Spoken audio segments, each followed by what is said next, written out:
В одном сказочном дворе была лиса, которая перестала разговаривать со мной. И смотрит она в другую сторону и сидит, повернувшись к пятой точке и хвостом. А все почему? Потому что кашу невкусную выдал. И только один маленький кусочек курицы. Да. Но ничего.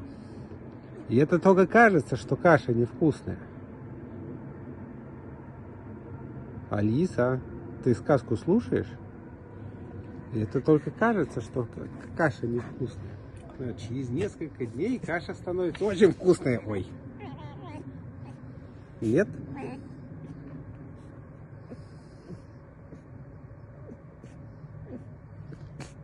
Такая сказка на ночь. Спокойной ночи.